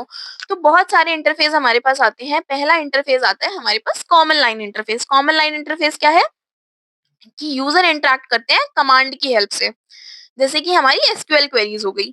It requires knowledge of database language, अब इसे डेटाबेस लैंग्वेज की नॉलेज भी चाहिए होती है। एग्जांपल, जैसे कि हमने एसक्यूएल क्वेरी लिख दी, सेलेक्ट ऑल फ्रॉम स्टूडेंट। तो ये कौन कौन यूज करता है, डेवलपर्स यूज करते हैं, क्योंकि एसक्यूएल क्वेरी यूज हो रही है। एसक्यूएल क्वेरी हर किसी को तो आती नहीं है, टेक्निकल बंदा ही इसे यूज कर सकता है। तो यहाँ पर ये डेवलपर्स यूज करते हैं, जो हमारे डेटा में डेटाबेस एडमिनिस्ट्रेशन के डेवलपर्स होते हैं। दूसरी इंटरफेस हमारे पास आती है graphical user interface. Graphical user interface क्या करता है, हमारे बटन्स, फॉर्म्स, मेन्यूज को यूज करते हैं, user friendly and easy to use. User friendly होते हैं, इजीली हम इसे यूज कर सकते हैं। एमएस एक्सेस फॉर्म्स, जैसे कि हमारे एमएस एक्सेस के फॉर्म्स हो गए, सो it is used by and user, non technical user. तो इसे एंड यूजर यूज करते हैं और नॉन टेक्निकल यूजर इसे यूज करते हैं। ठीक है, अगला हमारे पास आता है menu based interface. Menu based interface क्या है? यूजर सेलेक्ट करते हैं ऑप्शंस फ्रॉम मेन्यूज। मेन्यू से हमें पता चल रहा है कि यूजर जो है वो हमारे मेन्यूज से ऑप्शन को सेलेक्ट करते हैं, तो no need to type a command, हमें कोई कमांड लिखने की जरूरत नहीं है। एग्जाम्पल हो गया हमारा ATM system, banking application. Form based interface क्या होता है? हमारा यूजर ने एंटर करा data through pre defined form, मतलब जैसे कि हमारा फॉर्म होता है, हमारे पास कोई फॉर्म आया तो उसमें प्रॉपर दिया होता है कि आपको नाम भरना है, आपको ईमेल भरनी है, आपको फोन नंबर भरना है, तो जो जो डिटेल्स आपको दी गई है आपको सिर्फ वही भरना है। तो यहाँ पर जो एंट्री का एरर होता है वो रिड्यूस हो जाते हैं। जैसे कि हमारा स्टूडेंट का एडमिशन फॉर्म है या फिर ऑनलाइन कोई रजिस्ट्रेशन फॉर्म है। अगला आता है हमारा natural language interface. Natural language interface का मतलब क्या है कि हम सिंपल अपनी इंग्लिश लैंग्वेज यूज कर रहे हैं, तो डीबीएमएस ऑटोमेटिकली हमारी सिंपल इंग्लिश को कन्वर्ट कर देता है एसक्यूएल में। जैसे कि हमने बोल दिया show all student with marks above 80, तो सारे स्टूडेंट का डेटा दो हमें जिनके मार्क्स 80 से ऊपर है। अगला आता है हमारा web based interface. Web based interface का मतलब क्या है? Access through web browser. Web browser की हेल्प से ये एक्सेस होता है। Uses web technology to convert to database. Web technology का ये यूज करता है, वेब बेस्ड नाम है इसका, तो वेब टेक्नोलॉजी को यूज कर रहा है डेटाबेस में कन्वर्ट करने के लिए। एग्जाम्पल हो गया हमारा ऑनलाइन बैंकिंग या फिर ई कॉमर्स वेबसाइट। अब एडवांटेजेस क्या है हमारे डीबीएमएस की? कि इजी इंटरेक्शन होता है, यूजेबिलिटी बहुत इंप्रूव्ड हो जाती है, कॉम्प्लेक्सिटी हमारी कम हो जाती है, सिक्योरिटी हमें प्रोवाइड करता है, क्योंकि अब भाई कॉम्प्लेक्सिटी कम हो गई है, जिस भी तरीके का यूजर है वो अपने हिसाब से, अपने इंटरफेस के हिसाब से काम कर सकता है। सो अब आते हैं हमारे पास स्ट्रक्चर ऑफ डेटाबेस। बहुत इंपॉर्टेंट टॉपिक है डेटाबेस का स्ट्रक्चर। डेटाबेस का स्ट्रक्चर हमें बताता है कि कौन कौन से मेन कंपोनेंट्स हैं हमारे डेटाबेस मैनेजमेंट सिस्टम के अंदर, कैसे हम उनके साथ काम करते हैं, कैसे उन्हें स्टोर करते हैं, रिट्रीव करते हैं, मैनेज करते हैं डेटा को। तो ये हमें इंटरनल कंपोनेंट बताता है डेटाबेस के। And explain how data request are process and store, तो हमें बताता है कि कैसे हमारी जो डेटा की रिक्वेस्ट है वो प्रोसेस होंगी, कैसे हम उन्हें स्टोर करेंगे डेटा की रिक्वेस्ट को। तो ये इसका डायग्राम है। डायग्राम एक बार डायग्राम भी आपको समझा देती हूँ ताकि इजीली आप इसे याद कर पाओ। तो देखो, डीबीए हमारे पास होता है एक डेटाबेस एडमिनिस्ट्रेटर, एक होता है यूजर और एक होता है एप्लीकेशन प्रोग्राम। तो लाइन बाय लाइन इसे याद कर लो। देखो ये एक नॉर्मल तरीका नहीं है, बट मैं याद करने का आसान तरीका बता रही हूँ आपको, क्योंकि ये डायग्राम आपको जरूर बनाकर आना है। अगर स्ट्रक्चर आया तो डायग्राम के बिना काम नहीं चलेगा। तो ये हमारा डीबीए है। डीबीए के अंदर डेटाबेस एडमिनिस्ट्रेटर है, मतलब हम एक एडमिनिस्ट्रेटर है, तो कुछ स्कीमा बनाएगा एडमिनिस्ट्रेटर, स्कीमा बनाएगा, ठीक है, स्कीमा बना। अब मान लो अब स्कीमा बन गया तो वो कंपाइलेशन पर लगा देगा। स्कीमा बना, स्कीमा कंपाइलेशन पर लग गया। अब किसी चीज को कंपाइल कर रहे हैं, मान लो हम किसी कंपाइलेशन काम पर कोई चीज कंपाइल कर रहे हैं, तो हमें क्या करना होगा? हमें कुछ समझ नहीं आ रहा तो हम उठाएंगे फटाफट डिक्शनरी। तो डिक्शनरी आज की लैंग्वेज में हम उसे चैट जीपीटी बोल सकते हैं। तो हम क्या उठाएंगे? डिक्शनरी उठाए, तो डेटा डिक्शनरी मैनेजर, ठीक है। अब डिक्शनरी उठा लिया, अब डिक्शनरी से हमें जब चीजें पता चल गई हैं, अब क्वेरी हमारी ऑप्टिमाइज होने लग गई है। क्वेरी ऑप्टिमाइज होने लगी है, हमने उसे शेड्यूलिंग पे लगा दिया कि भाई अब तू ऑप्टिमाइज हो गई है, अब तू काम पे लग जा। हमने उसे शेड्यूल कर दिया, अगर कोई दिक्कत आई तो हमने रिकवरी मैनेज कर ली। तो देखो ऐसे लाइन बाय लाइन याद करो। डीबीए है, डीबीए के अंदर क्या है? स्कीमा। स्कीमा को हमने लगा दिया कंपाइल होने पे। मान लो हमारा काम हो गया, हमने कंपाइलेशन पे लगा दिया। अब हमें कुछ समझ नहीं आ रहा तो हम डिक्शनरी का यूज करेंगे। डिक्शनरी, अब हमें पता चल गया काम हमारा हो गया, ऑप्टिमाइजेशन पे लगा दिया। ऑप्टिमाइजेशन मतलब डेट क्वेरी अब हमारी बहुत ऑप्टिमाइज हो गई है, तो हम शेड्यूल पे लगाते हैं। शेड्यूल पे लगाने के बाद अगर कोई दिक्कत आती है तो वो रिकवरी मैनेज हो जाएगी, ठीक है। उसके बाद आता है हमारे यूजर। तो यूजर में क्या है? यूजर है, अगर यूजर है तो उसने कोई क्वेरी तो लिखी होगी, ठीक है। यूजर ही क्वेरी लिखता है, अगर हम एक यूजर है तो हम क्वेरी लिखेंगे, तो यूजर ने क्वेरी लिखी। अब क्वेरी लिखी है तो वो क्वेरी प्रोसेस भी होगी, क्वेरी प्रोसेस होगी तो वो कंट्रोल भी होगी, प्रोसेस होने के बाद वो कंट्रोल होने लग जाती है। तो ऑथराइजेशन कंट्रोल होगा यहाँ पर। अगर कंट्रोल होने लग गई तो वो कमांड भी देंगे, जो कंप्यूटर है वो कमांड करेगा, तो कमांड प्रोसेसर आ जाएगा। अगर कमांड प्रोसेसर आ गया तो हमारी जो भी ट्रांजेक्शन है वो इजीली मैनेज हो जाएगी। तो देखो क्वेरी लिखी, क्वेरी प्रोसेस होने लगी, कंप्यूटर के पास कंट्रोल चला गया, ऑथराइजेशन कंट्रोल हो गया। अब कंट्रोल चला गया तो वो कमांड करेगा, कमांड करेगा, कमांड करने के बाद हमारी जो ट्रांजेक्शन है वो इजीली मैनेज हो जाएगी। और ट्रांजेक्शन अगर होगी तो बफर भी हमें चाहिए होगा, तो यहाँ पर बफर मैनेजर। फिर तीसरी चीज थी हमारे पास एप्लीकेशन प्रोग्राम। तो एप्लीकेशन प्रोग्राम होता है, एप्लीकेशन प्रोग्राम के अंदर हमारा होता है डीएमएल कंपाइलर, और ये सारी चीजें वो हम चेक करते हैं इंटीग्रिटी चेकर से। तो ये डायग्राम अच्छे से एक बार देख लेना, याद करने का तरीका मैंने बता दिया है आप लोगों को। अब इसके कंपोनेंट्स पर आते हैं। अगर स्ट्रक्चर आता है तो आपको ये कंपोनेंट्स एक्सप्लेन करके आने पड़ेंगे। पहला हमारे पास आता है यूजर। यूजर क्या है कि ये ऐसा इंसान है, these are the people who interact with the database, जो डेटाबेस के साथ इंटरेक्ट करते हैं। अब हमारे पास आते हैं 3 तरह के यूजर। पहला यूजर है हमारा एंड यूजर, जो कि एप्लीकेशंस को यूज करता है, जैसे कि स्टूडेंट हो गया, क्लर्क हो गया। दूसरा हमारा एप्लीकेशन प्रोग्रामर, जो कि प्रोग्राम्स को लिखता है एसक्यूएल क्वेरीज की हेल्प से। तीसरा हमारे पास आता है डेटाबेस एडमिनिस्ट्रेटर। डेटाबेस एडमिनिस्ट्रेटर क्या करता है, हमारी सिक्योरिटी को मैनेज करता है, बैकअप और परफॉर्मेंसेस को देखता है। अब दूसरा जो कंपोनेंट है वो है एप्लीकेशन प्रोग्राम। मतलब एक यूजर तो हमने देख लिया कौन कौन से यूजर होते हैं, प्रोग्राम भी तो लिखे जाएंगे। तो प्रोग्राम हमारे कौन कौन सी लिखे जाते हैं, अलग अलग लैंग्वेजेस में लिखे जाते हैं, जैसे जावा हो गया, पाइथन हो गया, सी हो गया। So it contains SQL statement. इसके अंदर क्या होता है, एसक्यूएल स्टेटमेंट्स होती हैं। और ये किस तरीके से काम करता है, एक ब्रिज की तरह काम करता है हमारा यूजर और डीबीएमएस के बीच में। मतलब डेटाबेस और यूजर के बीच में एक ब्रिज की तरह काम कर रहा है। एग्जाम्पल स्टूडेंट मैनेजमेंट सिस्टम या फिर बैंकिंग का सॉफ्टवेयर। क्वेरी प्रोसेसर क्या है, क्वेरी प्रोसेसर हमारा कन्वर्ट करता है यूजर की क्वेरीज को into instruction the system can understand. मतलब जो भी हमारी यूजर ने इंस्ट्रक्शंस दी हैं उसे इस लैंग्वेज में कन्वर्ट करना जो कि हमारा जो सिस्टम है वो समझ पाए। तो यहाँ पर हम यूज करते हैं डीडीएल और डीएमएल कंपाइलर को। देखो ये दोनों लैंग्वेजेस आपने पढ़ ली पीछे, तो अगर ये क्वेश्चन आए तो इसके अंदर डीडीएल और डीएमएल भी एक्सप्लेन कर कर आ जाना, आपका ही थोड़ा सा कंटेंट बढ़ जाएगा।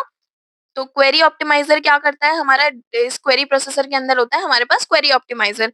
तो क्वेरी ऑप्टिमाइजर क्या करता है, हमारा सबसे एफिशिएंट प्लान को चूज करेगा और हमारी परफॉर्मेंस को इम्प्रूव कर देगा। तो देखो पहला कंपोनेंट क्या था, यूजर। कितने तरीके के यूजर होते हैं, उसने कुछ प्रोग्राम लिखा, फिर क्वेरी जो थी वो हमारी जो भी उसने यूजर ने कमांड दी वो हमारी एक ऐसी लैंग्वेज में कन्वर्ट हो गई जो सिस्टम समझ पाए। उसके बाद आता है हमारे डेटाबेस मैनेजर। डेटाबेस मैनेजर क्या करेगा, this is the core controller of the database management system. ये हमारा कोर कंट्रोलर है डेटाबेस मैनेजमेंट सिस्टम का।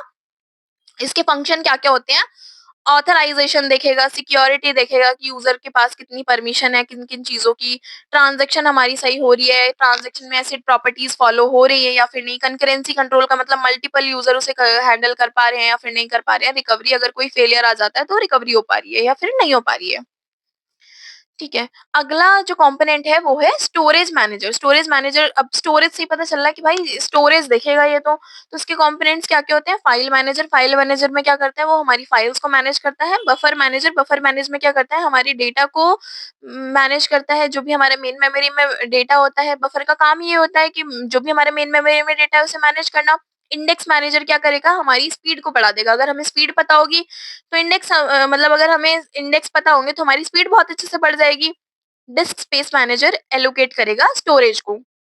लास्ट कंपोनेंट जो हमारे पास आता है वो है डेटाबेस। तो डेटाबेस क्या है, हमारा जो एक्चुअल डेटा स्टोर्ड है उसे हम बोलते हैं डेटाबेस। उसमें क्या क्या चीजें होती हैं, हमारी टेबल्स होती हैं, इंडेक्सेस होती हैं, डेटा की डिक्शनरी होती है, कंस्ट्रेंट या फिर रिलेशनशिप्स होते हैं। So now what is the role of DBA. DBA का रोल क्या होता है, हमारा जो डेटाबेस एडमिनिस्ट्रेटर है उसका रोल क्या है, ये एक ऐसा पर्सन है जो कि रिस्पॉन्सिबल होता है for managing, maintaining and securing the database system. मतलब एक ऐसा इंसान जो कि पूरी सिक्योरिटी के रिस्पॉन्सिबल है, पूरी मेंटेनेंस का रिस्पॉन्सिबल है। और अगर कोई डेटा में प्रोटेक्शन की जरूरत है तो वो इसी डेटाबेस एडमिनिस्ट्रेटर का काम यही है, पूरे डेटा को मैनेज करना, सिक्योरिटी को देखना और अवेलेबल कराना डेटा को। अगर कोई डेटा अवेलेबल नहीं हो रहा तो सही डेटा को पहुंचाना, उस डेटा को प्रोटेक्ट करना। तो रोल्स क्या होते हैं हमारे डीबीए के, ये क्वेश्चन पूछ लिया जाता है। रोल्स क्या है डीबीए के, डेटाबेस का डिजाइन देखना। पहली चीज तो डेटाबेस का क्या डिजाइन है, डेटाबेस के स्कीमा को डिफाइन करेगा, टेबल्स बनाएगा, रिलेशनशिप देखेगा, कंस्ट्रेंट का मतलब उसके अंदर क्या क्या रूल्स हैं, इंश्योर करेगा एफिशिएंट डेटाबेस स्ट्रक्चर की, मतलब एक पर्टिकुलर डेटाबेस का स्ट्रक्चर यहाँ बना रहे। अगला आता है हमारा सिक्योरिटी मैनेजमेंट। सिक्योरिटी मैनेजमेंट क्या करेगा, it controls user access and permission. User की एक्सेस और परमिशन को कंट्रोल करेगा। It uses grant and revoke command. तो दो कमांड को ये यूज करता है। कौन कौन सी कमांड है हमारी, ग्रांट और रिवोक कमांड। ठीक है, तो पहला तो डिजाइन देखना, सिक्योरिटी को देखना। सिक्योरिटी को देखने के बाद ये क्या करेगा, बैकअप और रिकवरी को देखेगा। तो ये क्या करेगा, तो पर्टिकुलर रेगुलर बैकअप्स को लेगा डेटाबेस की, ताकि हमारा अगर फेलियर हो जाता है तो डेटा हमारा लॉस ना हो। परफॉर्मेंस को मॉनिटर करेगा, monitor database performance, optimize query and indexing, ensure fast data access. Performance देखेगा कि भाई हमारा जो डेटा है वो स्लो तो रिट्रीव नहीं कर रहा, सारी चीजें अच्छे से काम कर रही है या फिर नहीं कर रही, फास्ट एक्सेस हो पा रहा है, ऑप्टिमाइजेशन क्वेरी चल रही है, इंडेक्सिंग जो डाली है इंडेक्सिंग के हिसाब से काम हो रहा है। अगला आता है हमारा data integrity management. Data integrity management का मतलब क्या है? इंटीग्रिटी का मतलब क्या होता है? हम रूल्स देख रहे हैं कि जो रूल्स है वो वायलेट तो नहीं हो रहे, एक्यूरेसी बनी है, डेटा की कंसिस्टेंसी है। कंकरेंसी कंट्रोल का मतलब क्या होता है? दूसरा काम इसका कंकरेंसी कंट्रोल होता है। कंकरेंसी कंट्रोल का मतलब है अगर मल्टीपल यूजर वहां पर आ रहे हैं तो कोई कॉन्फ्लिक्ट तो अकर नहीं हो रही है, हम प्रिवेंट कर पा रहे हैं अपनी डेटा को इनकंसिस्टेंट होने में। डेटाबेस मेंटेनेंस का मतलब क्या है कि हम अपडेट कर रहे हैं डेटाबेस के सॉफ्टवेयर को, अनयूज डेटा को रिमूव कर रहे हैं, मैनेज कर रहे हैं हमारी स्टोरेज स्पेस को। डिजास्टर रिकवरी प्लानिंग का मतलब क्या है कि अगर कोई इमरजेंसी सिचुएशन आती है तो हमारे पास एक बैकअप प्लान होना चाहिए, और हम इंश्योर करें कि अगर कुछ ऐसी डिजास्टर आ जाए कि मतलब पूरा डेटा उड़ने के चांसेस हैं तो वहां पर मिनिमम से मिनिमम हमारा डेटा लॉस हो, डेटा हमारा पूरी तरीके से लॉस ना हो। तो नेक्स्ट टॉपिक अब हमारे पास आता है ईआर मॉडल। तो ईआर मॉडल क्या है? एक कॉन्सेप्चुअल डेटा मॉडल है which is used to design the structure of database before it is implemented. तो ये क्या है? एक कॉन्सेप्चुअल डेटा मॉडल है जो कि डिजाइन करता है डेटाबेस के स्ट्रक्चर को उससे पहले वो इम्प्लीमेंट हो। तो ये क्या करता है? हमारा रिप्रेजेंट करता है डेटा को using entities, attributes and relationship. तो देखो डेटा ईआर मॉडल क्या है? कॉन्सेप्चुअल मॉडल है जो कि हमारे डेटा के डिजाइन मतलब एक डिजाइन बना रहा है हमारे डेटाबेस का। So what does it represent? ये हमारे डेटा को रिप्रेजेंट करता है, कौन कौन सी एंटिटीज उसके अंदर हैं, एट्रीब्यूट्स क्या क्या है, रिलेशनशिप क्या क्या है। तो ईआर डायग्राम हमारा रिप्रेजेंट करता है डेटाबेस के स्कीमास को ग्राफिकली। मतलब अभी हमने पीछे एक छोटा सा ईआर डायग्राम देखा था जब हमारे पास बहुत सारे टाइप्स ऑफ मॉडल पढ़ रहे थे, तो हम हमारा जो डेटा था वो ग्राफिकली रिप्रेजेंट था। तो हम डेटा को ग्राफिकली रिप्रेजेंट करते हैं ताकि हम इजिली उसे रिलेशनल अलजेब्रा में या फिर रिलेशनल टेबल में कन्वर्ट कर पाए। तो ये क्या करता है? हमारे रियल वर्ल्ड ऑब्जेक्ट को मॉडल करता है ताकि हम इजीली विजुअलाइज कर पाए चीजों को, इजीली अंडरस्टैंडेबल हो। मतलब अगर कोई नॉन टेक्निकल यूजर है तो उसे देख के समझ पाए किस चीज में क्या रिलेशन है, क्या चीजें आपस में कनेक्टेड है। तो this provide a standardized approach to visualizing data relationship and structure. तो एक स्टैंडर्डाइज अप्रोच हमें देता है डेटा को विजुअलाइज करने के लिए। कौन कौन से कंपोनेंट्स हमारे आते हैं ईआर मॉडल में? पहला कंपोनेंट है हमारा एंटिटी। एंटिटी क्या है? हमारी एक रियल वर्ल्ड एंटिटी है, जैसे कि हमारा स्टूडेंट हो गया, कोर्स हो गया, मतलब एक पूरा टेबल है हमारा स्टूडेंट नाम का, एम्प्लॉय नाम का। तो इसे हम रिप्रेजेंट करते हैं रेक्टेंगल से। दूसरा हमारा आता है एट्रीब्यूट। तो एट्रीब्यूट क्या है? डिस्क्राइब करता है प्रॉपर्टीज ऑफ एन एंटिटी। जैसे कि अभी हमारी एंटिटी थी एक स्टूडेंट, स्टूडेंट एंटिटी हमने रेक्टेंगल में बना दी।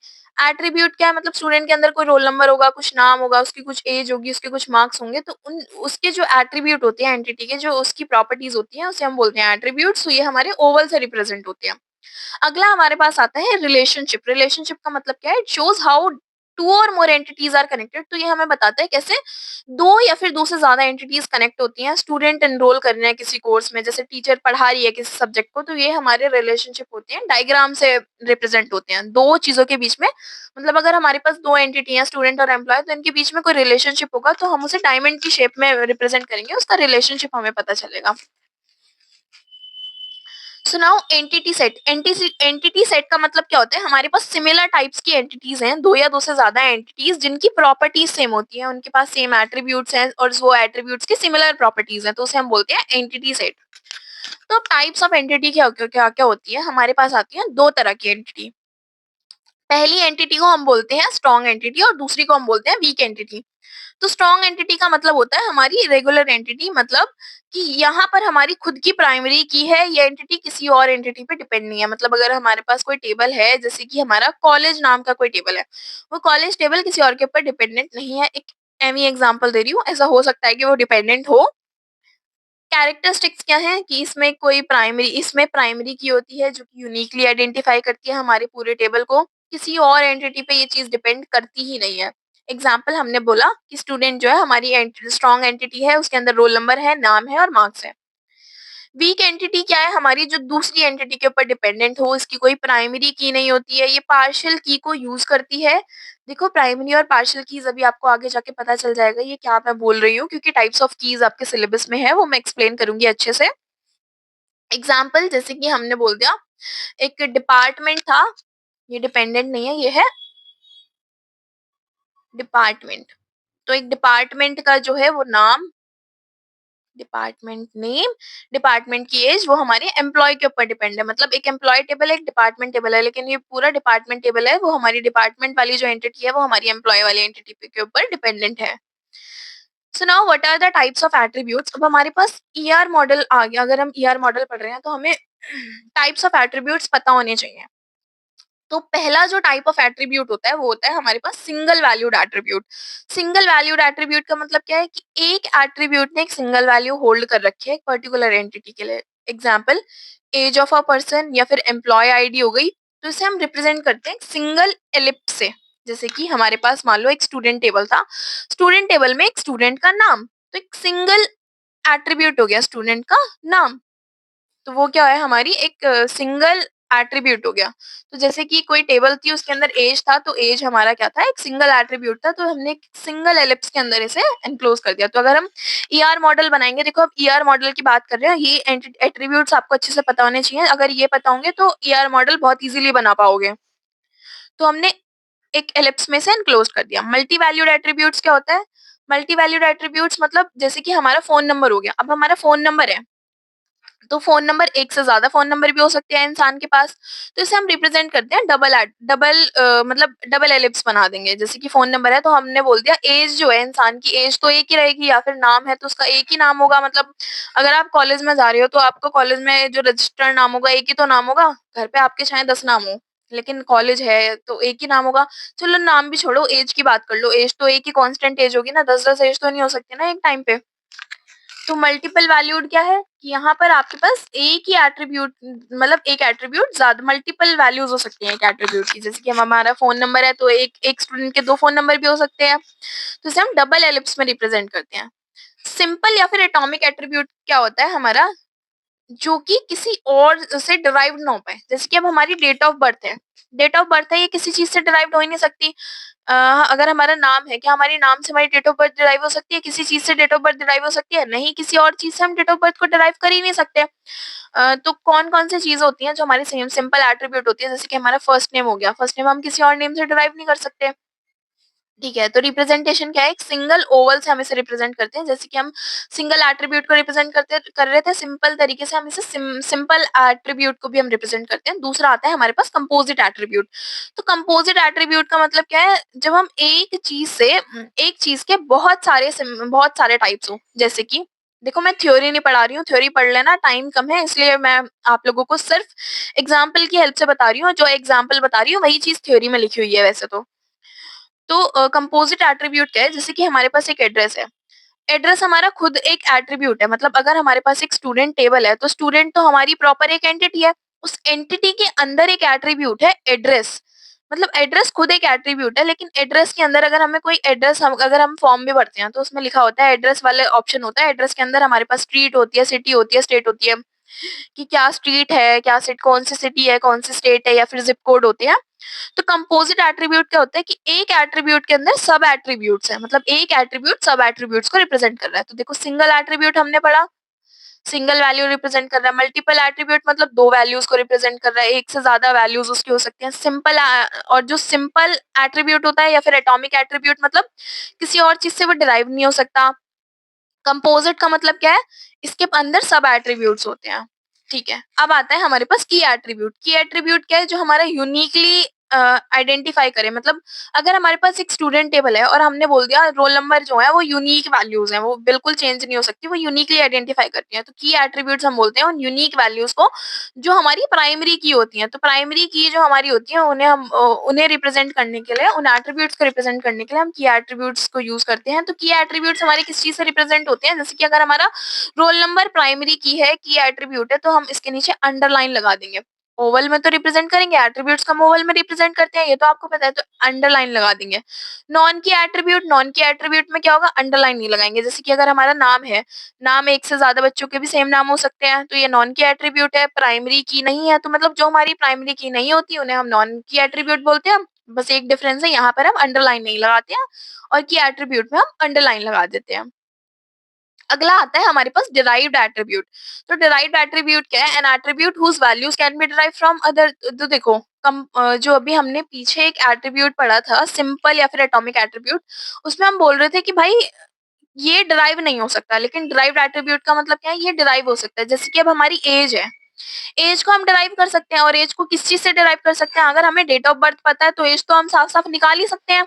तो एज को अगर डिराइव्ड एट्रीब्यूट होते हैं तो हम उसे कैसे रिप्रेजेंट करते हैं? ऐसे डैश्ड ओवल से, मतलब डैश डैश डैश करके ओवल लगाएंगे। अगला आता है हमारे पास स्टोर्ड एट्रीब्यूट। तो स्टोर्ड एट्रीब्यूट क्या क्या कौन सा टाइप का एट्रीब्यूट होता है? An attribute that holds a value stored directly in a database and is used to derive other attribute. जैसे कि अब हमारा डेट ऑफ बर्थ था, जहां से हम एज को भी डिराइव कर पा रहे थे, तो ये क्या करता है? रिप्रेजेंट करता है एक सिंगल ओवल को।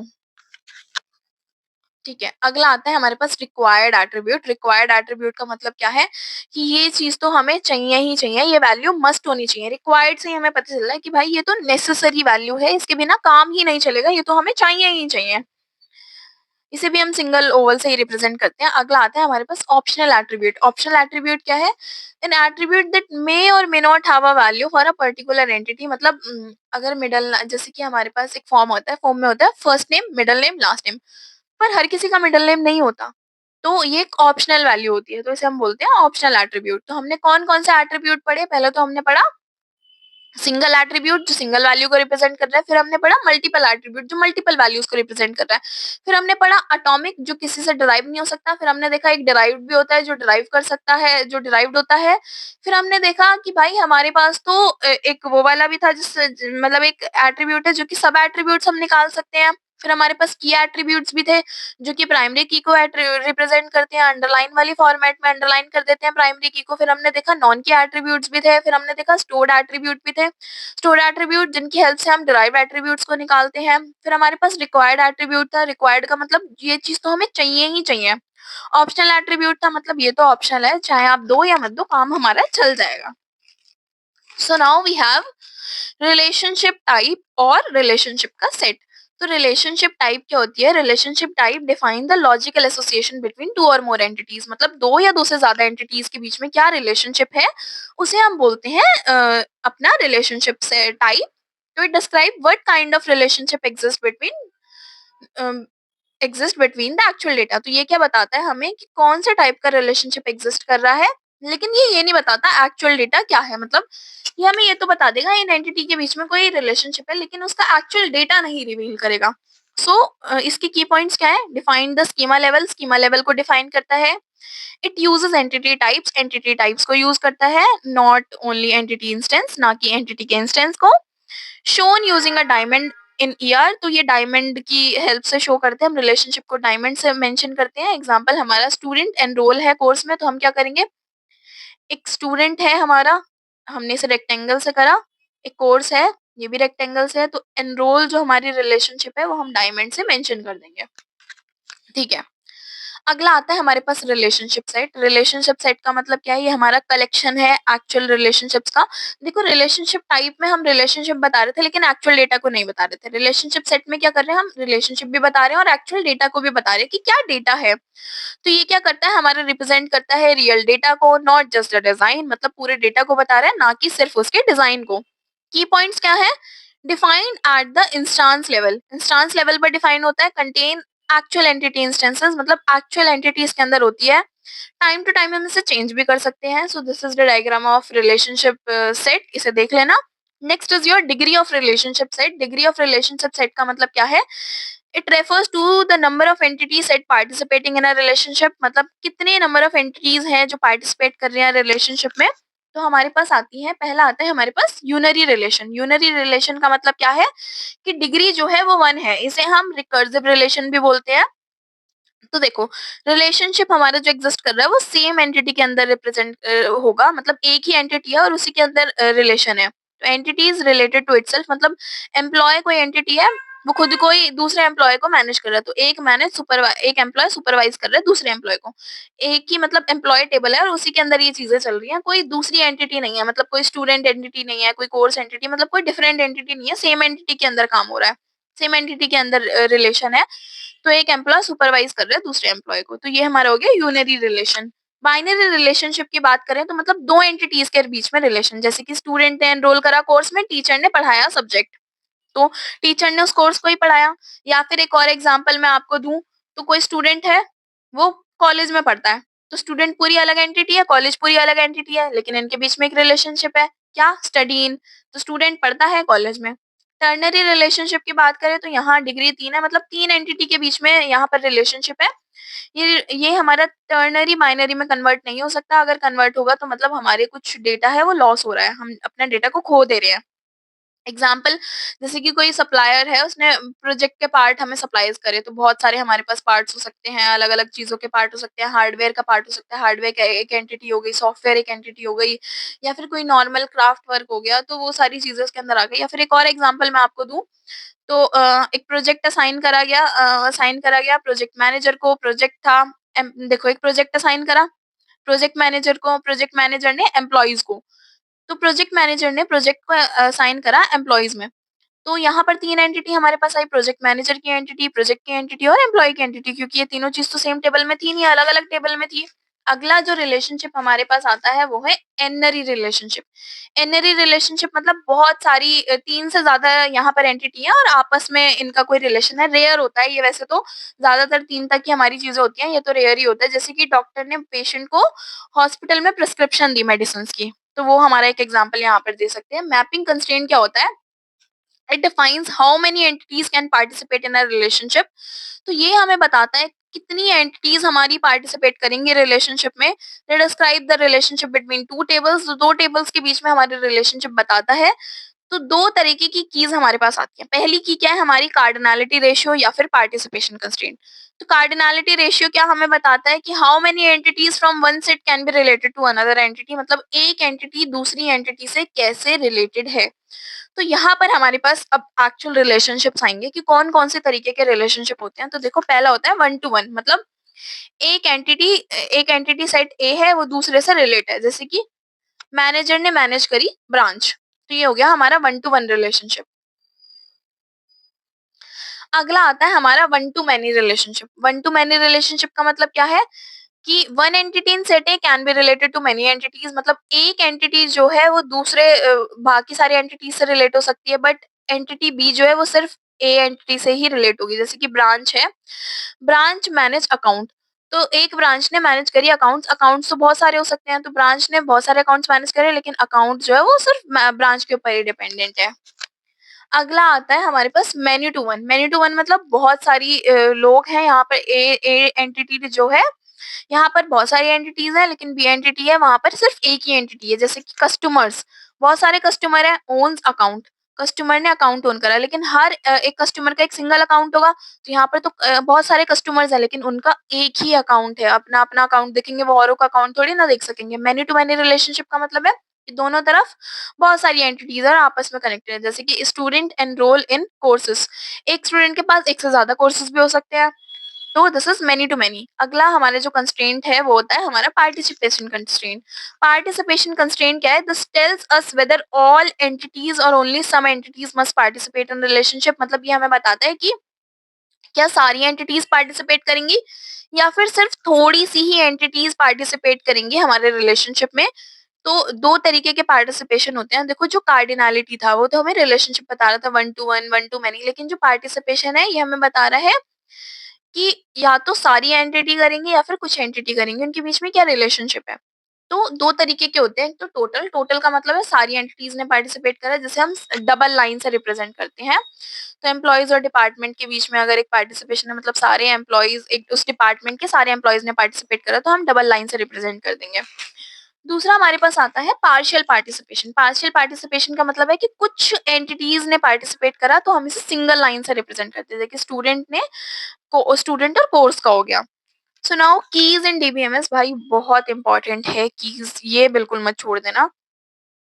तो कीज इन डीबीएमएस क्या है? हमारे कुछ ऐसे एट्रीब्यूट्स होते हैं जो कि यूनिकली आइडेंटिफाई करते हैं हमारे रिकॉर्ड्स को टेबल में और एक रिलेशनशिप को मेंटेन करते हैं। तो कौन कौन से तरीके की कीज आती है हमारे पास? पहली की होती है सुपर की। Any attribute that can uniquely identify a record. तो सुपर की क्या है? कोई एक ऐसा एट्रीब्यूट जो कि यूनिकली आइडेंटिफाई कर रहा है हमारे रिकॉर्ड को। जैसे कि स्टूडेंट के अंदर रोल नंबर था, ईमेल था, नेम था। रोल नंबर हम अलग से वो कर सकते हैं, पूरी टेबल को यूनिकली आइडेंटिफाई कर सकते हैं। ईमेल को हम यूनिकली आइडेंटिफाई कर सकते हैं, सबकी ईमेल अलग अलग अलग होती है। नाम से तो हम नहीं कर सकते, लेकिन नाम के साथ साथ अगर हम रोल नंबर ले लें, तो नाम भी पता है, रोल नंबर भी पता है, तो हम इजीली फेच कर सकते हैं किसी भी को। तो उसे हम बोलते हैं सुपर की, जो एट्रीब्यूट को यूनिकली आइडेंटिफाई करे। कैंडिडेट की क्या है हमारी मिनिमल सुपर की। जैसे कि अब सुपर की तो बहुत सारी हैं, रोल नंबर हो गया, ईमेल हो गया, तो इनमें से कोई मिनिमल हमने ले ली। जैसे कि ये तो 2 वाली थी, 2 वाली को छोड़ के कोई भी एक हमने ले लिया, या तो रोल नंबर ले लिया या फिर ईमेल ले लिया। प्राइमरी की क्या है? A candidate key chosen to uniquely identify the record. तो एक की कैंडिडेट की को हम चूज करते हैं। देखो सुपर की में हमें पता चल रहा था कौन कौन सी यूनिकली आइडेंटिफाई करिए, कैंडिडेट की में हम मिनिमल चूज कर रहे थे, प्राइमरी की में हम कैंडिडेट की में से कोई एक की को चूज करते हैं जो कि पूरे टेबल को यूनिकली आइडेंटिफाई करती है। तो कैंडिडेट की से हम एक की को चूज करते हैं जो यूनिकली आइडेंटिफाई कर रही है। तो इसकी प्रॉपर्टी क्या होती है? ये यूनिक होती है और नल नहीं होनी चाहिए। भाई प्राइमरी की बिल्कुल नल नहीं होनी चाहिए। तो एग्जांपल क्या है? स्टूडेंट एंड स्टूडेंट टेबल, जैसे कि स्टूडेंट है हमारे स्टूडेंट टेबल में। अगला आता है हमारे पास ऑल्टरनेट की। ऑल्टरनेट की क्या की का मतलब क्या है? Candidate key are not chosen as primary. Candidate key को हम प्राइमरी की तरह चूज नहीं करते हैं। मतलब जो हमने प्राइमरी की चूज कर लिया उसके अलावा जो कैंडिडेट की है उन्हें हम बोलते हैं ऑल्टरनेट की। अगर रोल नंबर हमारी प्राइमरी की है तो ईमेल हमारी क्या होगी? ऑल्टरनेट की हो गई। ठीक है। अगला आता है हमारे पास फॉरेन की। फॉरेन की क्या है? जो कि रेफरेंस देता है, मतलब एक से ज्यादा टेबल में ये प्रेजेंट है। इसका पर्पस क्या है? दो टेबल्स को कंबाइन करना रेफरेंशियल इंटीग्रिटी के लिए। जैसे कि स्टूडेंट में कोर्स आईडी है और एक कोर्स वाला टेबल है, उसके अंदर भी कोर्स आईडी है। कंपोजिट की का मतलब क्या है? अ की formed using more than one attribute, जो कि एक से ज्यादा एट्रीब्यूट में एक से ज्यादा एट्रीब्यूट से बनी है। जैसे कि स्टूडेंट आईडी एनरोलमेंट है, उसके अंदर स्टूडेंट आईडी और कोर्स आईडी, तो दोनों को हम एक कंपोजिट की मान रहे हैं। तो देखो हमने कौन कौन सी कीज पढ़ी, एक बार रिवाइज कर लेते हैं। सुपर की हमने पढ़ी, सुपर की मतलब जो यूनिकली आइडेंटिफाई कर रही है, एक भी हो सकती है, दो भी हो सकती है। कैंडिडेट की हमने मिनिमल सुपर की निकाल ली। फिर उसके बाद आता है प्राइमरी की। प्राइमरी की मतलब जो यूनिकली आइडेंटिफाई कर रही है, नल नहीं होनी चाहिए। कैंडिडेट की में से कोई एक की उठा ली हमने। नॉन प्राइमरी या फिर ऑल्टरनेट की क्या होता है हमारा? देखो प्राइमरी के अलावा क्या आएगा हमारा? ऑल्टरनेट। ऑल्टरनेट क्या है? जो हमने प्राइमरी की मान ली है उसे छोड़ के जो बाकी की कैंडिडेट कीज है वो हमारी ऑल्टरनेट कीज हो जाएंगी। फॉरेन की जो कि हमारे दूसरे टेबल को रिलेट करने में हेल्प कर रही है। कंपोजिट की एक से ज्यादा अगर हम एट्रीब्यूट का यूज कर रहे हैं तो उसे हम बोलते हैं कंपोजिट की।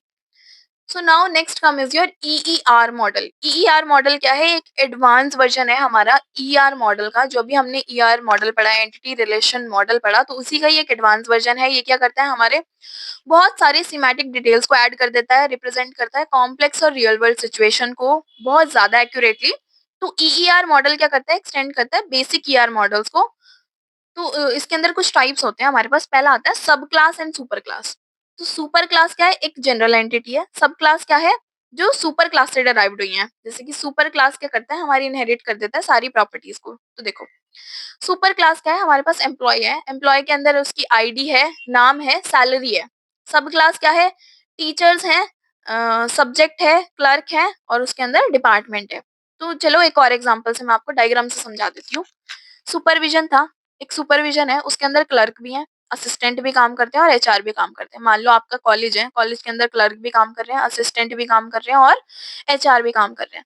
क्लर्क को क्या चाहिए होगा? पेपर वर्क हमने क्लर्क को दे रखा है। असिस्टेंट को हमने क्लीनिंग का काम दे रखा है, ऑफिस क्लीनिंग का। एचआर को एचआर का काम है और इसे फाइनेंस का काम है। तो ये क्या हो गई हमारी? ये हो गई हमारी सुपर क्लास और ये क्या हो गई हमारी सब क्लास। अगर इसके लिए बोला जाए तो ये हमारी सब क्लास है और इसकी सुपर क्लास क्या है? क्लर्क। तो ईआर मॉडल क्या है? हमारा एडवांस वर्जन है, एडवांस फंक्शनैलिटीज को रिप्रेजेंट करता है। तो पहली फंक्शनैलिटी क्या है हमारी? ये पहला फीचर क्या है? सब क्लास और सुपर क्लास।